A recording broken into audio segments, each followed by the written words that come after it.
तहरीक इंसाफ की कौमी और सूबाई असम्बलियों में वापसी। सुप्रीम कोर्ट का तहरीक इंसाफ को मखसूस नशिस्तें देने का हुक्म। पेशावर हाई कोर्ट का फैसला कलअदम। इलेक्शन कमीशन का फैसला आईन के खिलाफ करार। जस्टिस सैयद मंसूर अली शाह ने अक्सरियती फैसला सुनाया। कहा, इंतखाबी निशान से महरूम रखकर इलेक्शन में हिस्सा लेने से रोका नहीं जा सकता। तहरीक इंसाफ एक सियासी जमात थी और है। पीटीआई 15 रोज में मखसूस अफराद की नशिस्तों के लिए फहरिस्त जमा करवाए। 39 अरकान का ताल्लुक पीटीआई से था। 41 अरकान 15 दिन में अपनी पोजीशन वाजे करें कि वो किस जमात का हिस्सा हैं।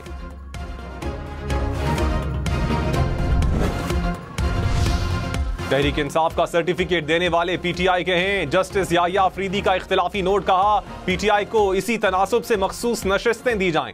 दूसरी जमातों में शामिल होने वालों ने अवाम की ख्वाहिश की खिलाफ वर्जी की। सुन्नी इत्तेहाद काउंसिल आइन के मुताबिक मखसूस नशिस्तें नहीं ले सकती। इलेक्शन कमीशन मामले को दोबारा देखे।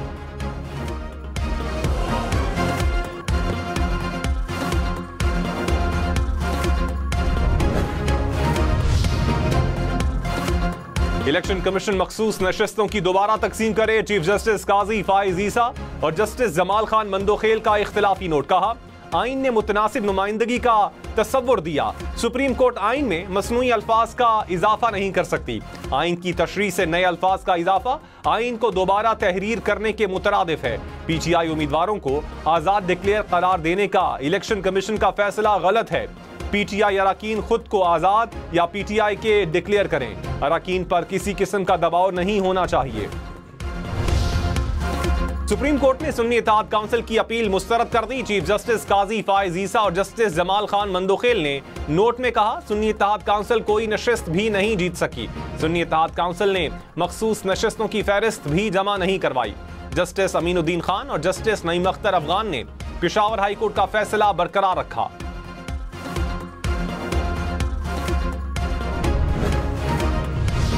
सुप्रीम कोर्ट के 13 में से 11 जजेस की तहरीक इंसाफ को मखसूस नशिस्तें देने की हिदायत। जजेस ने अरकान को आजाद करार देने का इलेक्शन कमीशन का फैसला गलत करार दिया।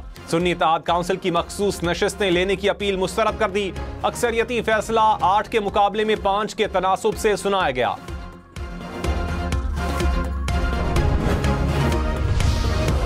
जस्टिस सैयद मंसूर अली शाह, जस्टिस मुनीब अख्तर अक्सरियती फैसला सुनाने वाले जजेस में शामिल। जस्टिस मोहम्मद अली मजहर, जस्टिस इरफान सआदत भी हिस्सा। Justice Hasan Azhar Rizvi, justice Shahid Waheed, justice Ayesha Malik, justice Athar Minallah भी अक्सरियती जजेस में शामिल। चीफ जस्टिस काजी फाइज ईसा और जस्टिस जमाल मंदोखेल ने इख्तिलाफी नोट लिखा। जस्टिस अमीनुद्दीन खान और जस्टिस नईम अख्तर अफगान ने अपना इख्तिलाफी नोट लिखा। जस्टिस याहिया अफरीदी ने अलग अपना इजाफी नोट सुनाया। विफाकी हुकूमत ने सुप्रीम कोर्ट का फैसला सियासी करार दे दिया। वजीर कानून आजम नजीर तारड़ ने कहा, रिलीफ सुन्नी इत्तेहाद काउंसिल ने मांगा मगर पीटीआई को दिया गया। सुन्नी इत्तेहाद को यकसर एक तरफ कर दिया गया। बात आईनी तशरीह से आगे निकल गई है। फैसले आइन और कानून के मुताबिक होने चाहिए। जो मांगा ही नहीं गया हो, अदालत वो फैसला करे तो ये तकलीफ दे है। इत्तेहादियों के साथ मिलकर फैसला करेंगे कि नजरसानी करनी है या नहीं। तहरीक इंसाफ का इलेक्शन कमीशन से मुस्ताफी होने का मुतालबा। ऑपोजिशन लीडर उमर अयूब ने कहा, इलेक्शन कमीशन तहरीक इंसाफ के खिलाफ मुतासिब था। जाती मफाद की बिना पर आइन और कानून की गलत तशरीह की गई।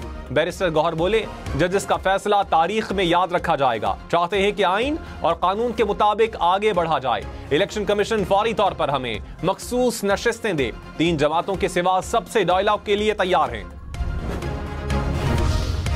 वजीर इत्तलात अता तारड़ ने कहा, इंट्रा पार्टी इलेक्शन ठीक नहीं करवाए, पार्टी टिकट और डिक्लेरेशन जमा नहीं करवाए, पार्लियामान में मौजूद सियासी जमात में शामिल नहीं हुए, अरकान को आजाद डिक्लेयर करार देने के खिलाफ दरखास्त नहीं दी।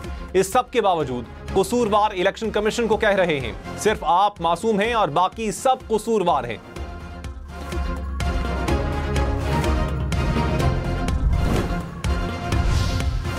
वज़ीर आला खैबर पख्तूनख्वा अली अमीन गंडापुर ने कहा, मखसूस नशिस्तों के केस में हमारे मौक़िफ़ की जीत हुई। मखसूस नशिस्तें हमारा हक थीं, जो आज मिल गया। साबित हो गया कि हमारी नशिस्तें किसी और को दी गई थीं। Opposition leader senate Shibli Faraz ने कहा, मखसूस नशिस्तों का आधा मैंडेट वापस मिला है। तमाम सीटें वापस मिलने तक जिद्दोजहद जारी रहेगी। वज़ीर आज़म के मुशीर राना सनाउल्लाह ने कहा, तहरीक इंसाफ को वो रिलीफ मिला जो मांगा ही नहीं था। आजाद अरकान को तहरीक इंसाफ का रुकन करार दे दिया गया। फैसला आइन को दोबारा तहरीर करने के मुतरादिफ है। इंसाफ होता हुआ नजर आना चाहिए। फैसले को हुकूमत के खिलाफ साजिश करार देना गलत होगा। फैसले पर नजरसानी अपील तो बनती है।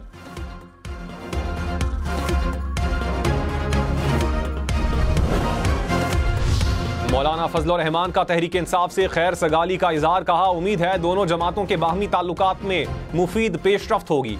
फैसला तहफ़्फ़ुज़ात को दूर करने और मुज़ाकरात का माहौल तश्कील देने में मददगार साबित होगा।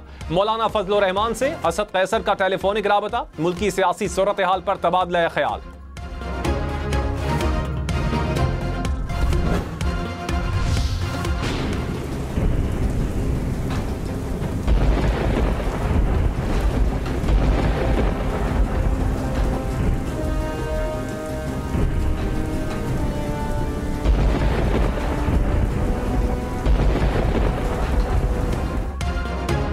लाहौर को मूसलाधार बारिश ने डबो दिया। गलियां, मोहल्ले, सड़कें तालाब का मंजर पेश करते रहे। शालीमार टाउनशिप की गलियां पानी से भर गईं। शाहजमाल के इलाके में 1.5 से 2 फुट तक पानी जमा रहा। पंजाब असम्बली की अकबी सड़क भी डूब गई। सुंदर रोड, मांगा मंडी, लक्ष्मी चौक पर भी हर तरफ पानी ही पानी। चाइना स्कीम के इलाके में भी मकीनों को मुश्किलात का सामना। सदर, हरबंसपुरा, ताजपुरा की गलियां और सड़कें, मोहल्ले भी डूबे रहे। अलहमजा टाउन में घर की छत गिरने से बच्चा जान बहक। मुख्तलिफ इलाकों में तेज हवाओं से दरख्त गिर गए। फीडर स्ट्रिप करने से मुतादिद इलाके बिजली से महरूम।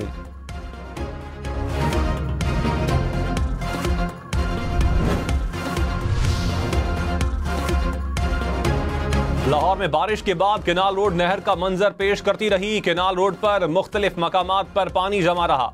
नहर और सड़क का फर्क करना मुश्किल हो गया। अंडरपासेस में भी पानी जमा होने से शहरियों को मुश्किलात। मोटरसाइकिल सवारों ने अंडरपासेस के नीचे पनाह ली। मूसलाधार बारिश से नहर मुकम्मल तौर पर भर गई। लाहौर में मूसलाधार बारिश मसाइल का अंबार ले आई। शहरियों को दफ्तर जाने में मुश्किलात का सामना रहा। सड़कों पर पानी जमा होने से गाड़ियां और मोटरसाइकिल बंद हो गईं। शहरी गाड़ियों को धक्के लगाते रहे। बारिश के दौरान कॉलेज रोड पर रॉन्ग वे से आती गाड़ी दूसरी गाड़ी से टकरा गई।